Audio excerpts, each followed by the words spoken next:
자, 하나님 말씀 사도행전 1장 8절 다같이 읽겠습니다. 시작. 오직 성령이 너희에게 임하시면 너희가 권능을 받고 예루살렘과 온 유대와 사마리아와 땅끝까지 이르러 내 증인이 되리라 하시니라. 아멘. 하나님은 선교하시는 분이십니다. 하나님의 선교는 인간에게 주어진 첫 번째 명령, 즉 생육하고 번성하고 땅을 정복하고 충만하고 다스리라 하신 이 명령에서 잘 나타나 있습니다. 이 명령은 인간이 하나님께서 만드신 이 자연 만물을 마음대로 훼손하고 착취하고 또 아무렇게나 사용해도 된다는 의미가 아니라 하나님의 창조의 목적을 쫓아서 보존하고 또 선량한 관리자의 의무로서 하나님께서 지으신 만물을 잘 관리해야 한다는 그러한 의미입니다.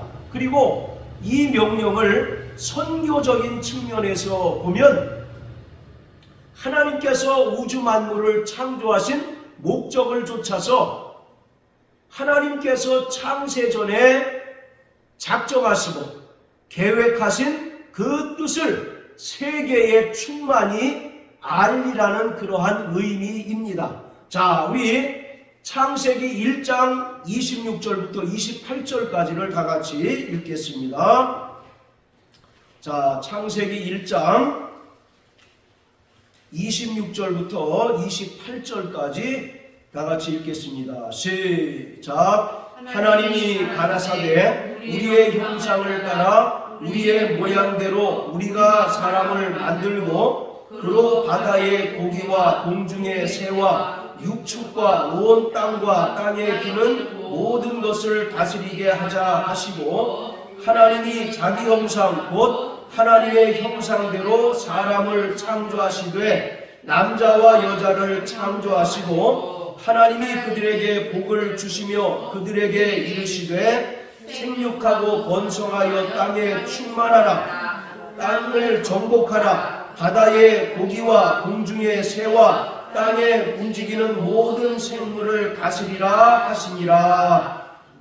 자, 이처럼 하나님께서 하나님의 형상의 모양을 따라서 사람을 만드시고 28절에 기록한 것처럼 하나님께서 인간에게 복을 주시고 또 첫 번째 명령을 하셨는데 생육하고 번성하고 땅에 충만하고 그리고 땅을 정복하고 모든 생물을 다스리라 이렇게 명령하셨습니다. 이것을 일명 문화명령이라고 이렇게 일컫는데 이것은 아무렇게나 이 자연을 착취하거나 훼손하라는 의미가 아니라 하나님의 창조의 목적을 따라서 보존하고 선량한 관리자의 의무로서 잘 관리해야 한다는 것을 말합니다. 그리고 말씀드린 것처럼 선교적인 관점에서 보면 창조의 목적을 따라서 하나님께서 창세전에 계획하신 그 뜻과 계획을 세계에 널리 충만히 알리라는 명령인 것입니다. 자, 그렇다면 하나님께서 창세전에 작정하신 그 뜻과 계획은 무엇일까요? 자, 우리 신약성경 에베소서 1장을 다 같이 보시겠습니다. 자, 에베소서 1장 3절부터 6절까지 다 같이 읽겠습니다. 시작. 찬송하리로다 하나님 곧 우리 주 예수 그리스도의 아버지께서 그리스도 안에서 하늘에 속한 모든 신령한 복으로 우리에게 복 주시되 곧 창세전에 그리스도 안에서 우리를 택하사 우리로 사랑 안에서 그 앞에 거룩하고 흠이 없게 하시려고 그 기쁘신 뜻대로 우리를 예정하사 예수 그리스도로 말미암아 자기의 아들들이 되게 하셨으니 이는 그의 사랑하시는 자 안에서 우리에게 거저 주시는 바 그의 은혜의 영광을 찬미하게 하려는 것이라. 아멘. 이것이 하나님께서 창세전에 그리스도 예수 안에서 작정하신 하나님의 뜻과 계획이라는 것입니다. 즉 그리스도 예수 안에서 인간을 하나님의 아들들이 되게 하실 계획을 작정하시고 예정하셨다라고 말씀하고 있습니다.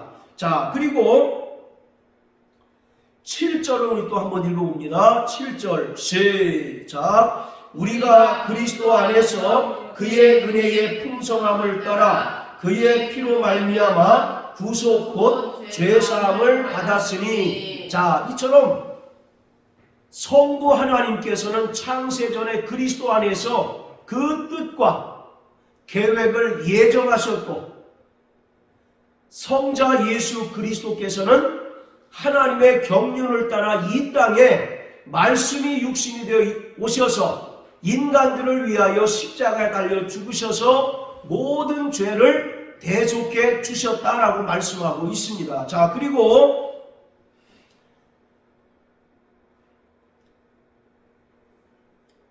자 13절 14절 또 한번 읽어봅니다. 시작. 그 안에서 너희도 진리의 말씀 곧 구원의 복음을 듣고 그 안에서 또한 믿어 약속의 성령으로 인치심을 받았으니 이는 우리의 기업의 보증이 되사 그 얻으신 것을 구속하시고 그의 영광을 찬미하게 하려 하시니라. 예. 또 성령 하나님께서는 이 땅에 오셔서 우리를 인치셨다라고 말씀하고 있습니다. 13절에 보면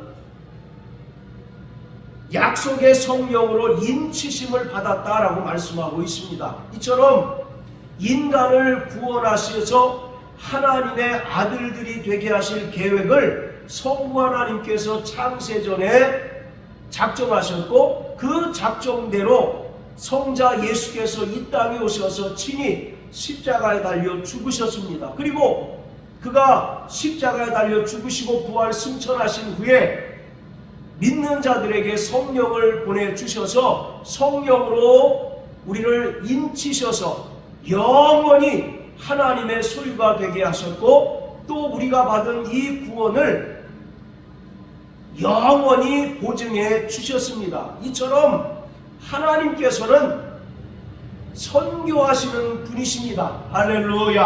아멘. 예수 그리스도는 하나님의 아들이시지만 이 땅에 사람으로 오셔서 죄인들을 구원하시기 위하여 친히 십자가에 달려 죽으셨습니다. 그리고 3년여 동안의 공생애를 사시는 동안 진리의 말씀을 전파하셨고 12명의 제자를 부르셔서 그들을 양육하시고 훈련시키셨습니다. 그리고 그는 아버지의 뜻을 이루시고 하늘로 부활 승천하신 후에 약속하신 성령을 보내주셨고, 이 땅에서 구원받은 성도들은 성령을 받은 후에 이제 땅끝까지 주님의 명령대로 전도하고 또 선교의 일을 하였습니다. 그 결과 기독교는 이 지구상에서 가장 많은 사람들에게 영향력을 끼치는 종교가 되었습니다. 그뿐만 아니라 우리가 가지고 있는 이 성경 또한 인류 역사상 가장 많은 발행 부수를 기록하고 2000년 전부터 지금까지 여전히 많은 사람들에게 구원의 은혜와 또 하나님의 사랑과 또 감동을 전해주고 있습니다. 그러한 일련의 내용들을 기록한 것이 바로 사도행전입니다. 이 행전이라고 하는 말은 행적을 기록한 책이다라고 하는 뜻입니다. 그래서 사도들이 성령을 받은 후에 어떻게 예수 그리스도의 부활하심을 증거하고 또 그들이 복음을 전파하고 순교했는가를 일일이 기록한 것이 사도행전인 것입니다. 사도행전은 예수님께서 십자가에 달려 죽으신 날로부터 만 50일 되는 날, 우리는 이것을 오순절이라고 하는데, 이것은 구약의 요엘 선지자의 예언대로 그대로 이루어진 것입니다. 그래서 예수님께서는 유대인의 절기에 의하면 6월절에 십자가에 달려 죽으셨습니다. 그리고 십자가에 달려 죽은 날로부터 만 50일 되는 날, 구약의 절기로는 77절 또는 맥추절이라고 불리우고, 또 신약의 절기로는 오순절이라고 부릅니다. 그래서 예수님의 십자가 죽음으로부터 만 50일 되는 날, 사도행전 2장 1절부터 4절까지 기록한 것처럼 하늘에서 급하고 강한 바람 같은 소리가 있고 불의 혀에 갈라지는 것 같은 것이 보이더니 기도하던 120명의 사람들이 다 성령의 충만함을 받고 방언을 말하기 시작한 때로부터 예수님의 죽음과 부활을 담대히 전했던 사도들의 행적을 기록한 것이 바로 사도행전인 것입니다. 갈릴리 조그마한 시골에서 시작된 복음이 성령을 받은 제자들을 통해서 당시의 세계 최대의 제국인 로마에까지 복음이 전파되고, 특히 당시 사람들에게 땅끝이라고 일컬어지던 서바나, 지금의 스페인까지 복음이 전파되었습니다. 그리고 우리는 이 사도행전에서 특히 주목해야 할 것은 사도 바울의 일대기입니다. 그는 철저히 교회를 핍박하던 자였었고, 또 예수 믿는 자들을 붙잡아서 죽이던 그러한 역할을 감당하던 자들이에요. 그리고 사도행전 7장에 보면 초대교회 때의 최초의 순교자인 스데반의 이야기가 나옵니다. 그 스데반을 잡아서 돌로 죽이는 일에 앞장섰던 사람이 다름 아닌 사도 바울이었습니다. 그랬던 바울이 사도행전 9장에 기록한 것처럼 다메섹 도상에서 부활하신 예수님을 만납니다. 그리고 예수님으로부터 이방인의 사도로 부르심을 받아서 그때로부터 수많은 죽음의 위협에도 불구하고 유럽 전역과 또 로마뿐만 아니라 땅끝인 스페인에 가서 복음을 전파하다가 최종적으로 AD 64년도에 로마에서 순교를 당한 그러한 이야기를 기록하고 있는 것이 바로 사도행전입니다. 복음은 처음에는 갈릴리에서부터 시작이 되었습니다. 예수님의 12명의 제자 중에서 자살해서 죽은 이 가룟 유다 한 명을 제외하고는 전부 다 갈릴리 사람입니다. 갈릴리는 그 당시에 존재감이 없었던 그러한 도시였습니다. 그래서 요한복음 1장 46절에 보면 나다나엘이 뭐라고 얘기합니까? 나사렛에서 무슨 선한 것이 날 수 있겠느냐라고 얘기할 정도로 갈릴리, 그리고 그 중에서도 나사렛이라고 하는 동네는 전혀 존재감을 나타내지 않았던 그러한 도시였습니다. 그러나 예수님뿐만 아니라 가룟 유다를 제외한 11명의 사도들, 제자들이 전부 갈릴리 출신입니다. 그리고 그곳에서부터 천국 복음이 전파되기 시작하더니 사마리아에 전파되고 또 온 유대와 사마리아와 땅끝까지 전파되는 놀라운 역사가 나타나게 되었던 것입니다. 이것은 절대적으로 사람의 어떤 힘이나 사람의 능력으로 이루어진 것이 아니라 절대적으로 성령의 역사였던 것을 우리는 분명하게 알 수 있습니다. 할렐루야. 그래서 이 사도행전을 다른 명칭으로는 성령행전이라고 이와 같이 이야기합니다. 자, 따라하세요. 성령행전. 성령행전. 네, 바로 12명의 제자들과 사도 바울, 그리고 초대교회에 이름 없고 또 빛도 없었던 그 성도들이 죽음을 불사하고 나가서 담대히 복음을 전파하고 하나님의 놀라운 구원의 역사를 이루었지만, 그 근본적인 원동력은 성령이었다는 것입니다. 성령께서 그들을 강권하시고 성령으로 저들이 다 충만해서 일심으로 나가서 복음을 전파하고 또 순교를 불사하고 천국 복음을 전파하고 예수의 죽으심과 부활을 전파한 그 결과, 갈릴리에서 아주 존재감이 없던 이 갈릴리에서 시작된 복음이 온 유럽을 집어삼키고 지금은 전 세계를 집어삼킨 가장 큰 종교가 되었다는 것을 우리는 분명히 깨달아야만 합니다.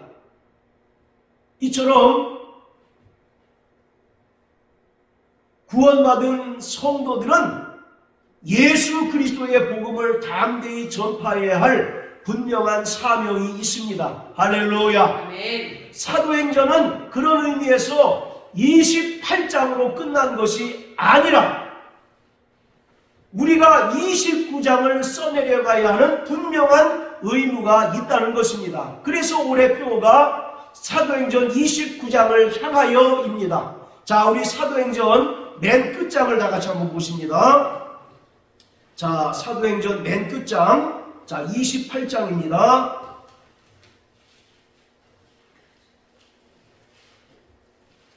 자, 사도행전 28장 28절부터 31절까지 다 같이 읽겠습니다. 시작. 그런즉 하나님의 이 구원을 이방인에게로 보내신 줄 알라. 저희는 또한 들으리라 하더라.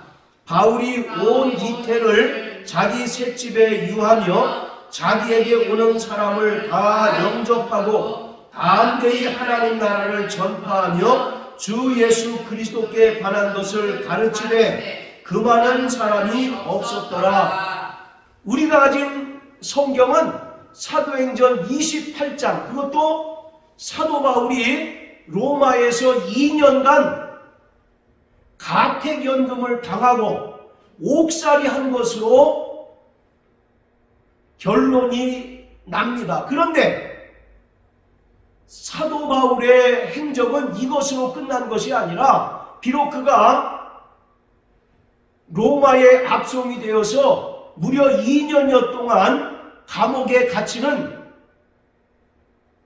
신세가 되었지만 그 2년 기간 중간에 그가 평생 소원이었던 스페인에 가서 복음을 전파했습니다. 사도 바울의 선교에 대한 소원은 그가 로마에 가서 복음을 전파하고 또 로마를 지나서 서바나, 즉 지금의 스페인에 가서 최종적으로 복음을 전파하는 것이 사도 바울의 평생의 선교의 수건이었습니다. 그런데 지금 우리가 가진 성경에는 사도 바울이 2년 동안의 가택연금을 당하고 또 구금을 당한 상태인 것으로 끝이 납니다. 그러나 이것으로 사도 바울의 행적이 결코 끝난 것이 아니라 사도 바울은 2년여 동안 감옥에 있는 동안 로마의 유력자의 도움을 받아서 그가 그토록 소원하고 꿈꾸던 스페인에 가서 수개월 동안 복음을 전파하고 또 하나님의 구원의 역사를 이루고 다시 로마로 돌아와서 AD 64년 베드로가 죽은 해와 동일합니다. 64년에 로마에서 순교를 당했습니다. 그때 사도 바울이 목베임을 당했는데 그 피가 튀었고 그 사도 바울의 피가 튄 자리에 지금 로마 대성당이 세워졌다라고 하는 그런 이야기가 있습니다. 자, 이처럼 바울의 이야기는 또 사도행전은 결코 28장으로 끝나지 않습니다.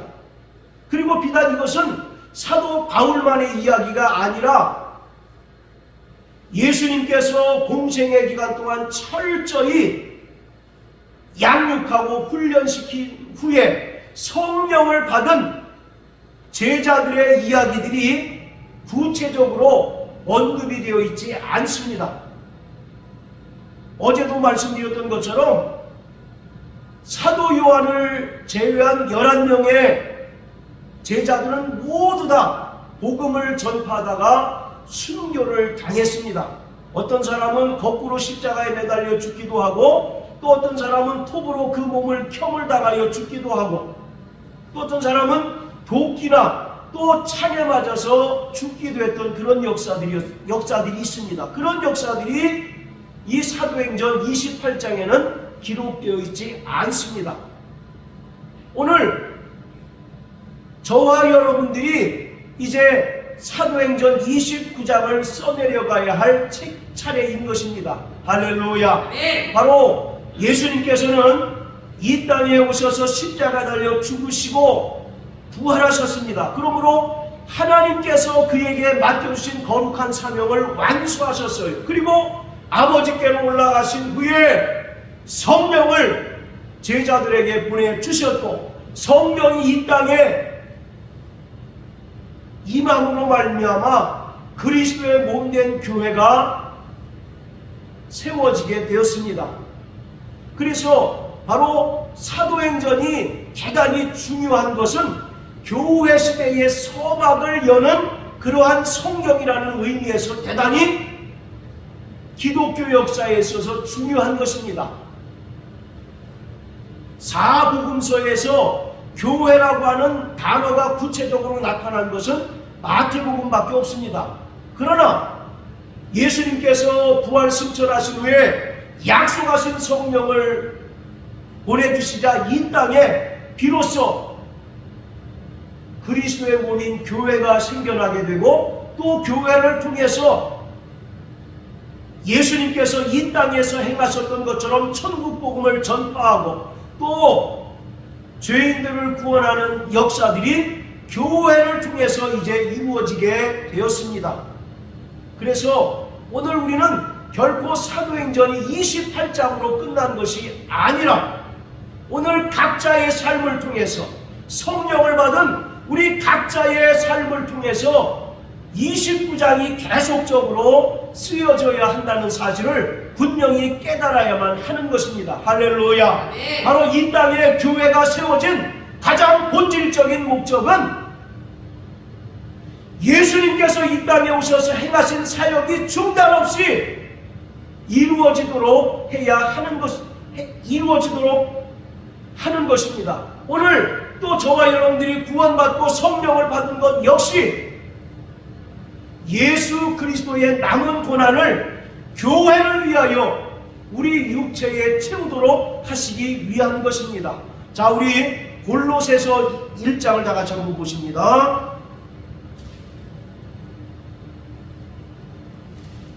자, 골로새서 1장 24절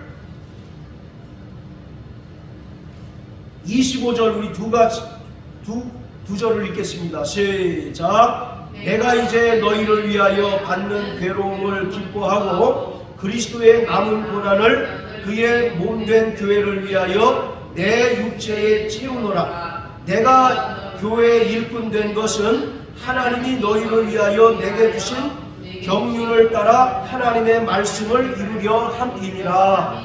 할렐루야. 24절에 보면 그리스도의 남은 고난을 그의 몸된 교회를 위하여 내 육체에 채우노라 이렇게 얘기합니다.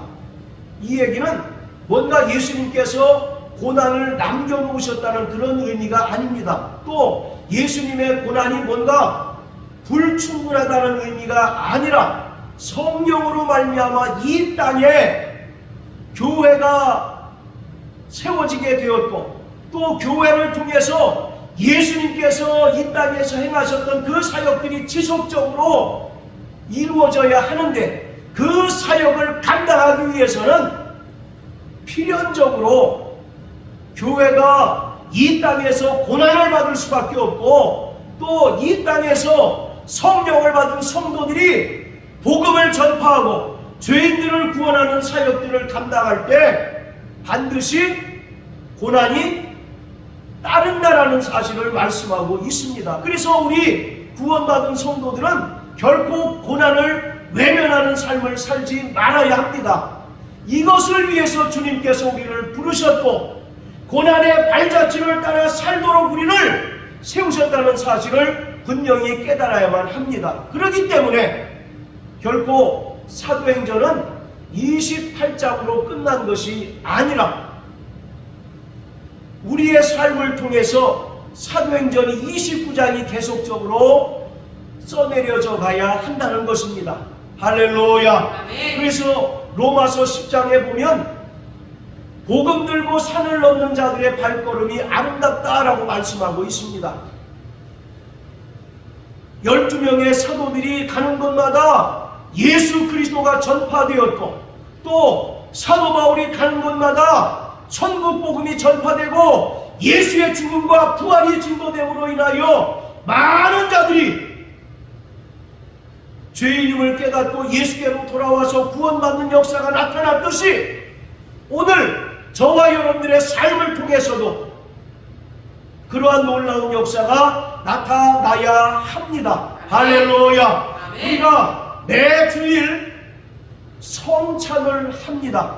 성찬은 왜 하는 것입니까? 바로 예수님께서 나를 위하여 십자가 달려 죽으셨고 그 몸을 찢으시고 피 흘리셔서 나를 구원해 주신 것을 감사하고 기념하는 것이 성찬인 것입니다. 할렐루야. 그리고 우리가 성찬할 때마다 결단하고 고백해야 하는 것은 주님께서 나서실 때까지 예수님의 죽음을 전파하리라 결단하는 것이 바로 성찬인 것입니다. 우리는 매주일 하기 때문에 습관적으로 하는 경향이 있지만, 우리는 성찬을 행할 때 정말 주님께서 나를 위하여 십자가 달려 죽으시고 또 부활하셔서 구원을 베푸신 것을 감사하게 되시기를 예수님 이름으로 축복합니다.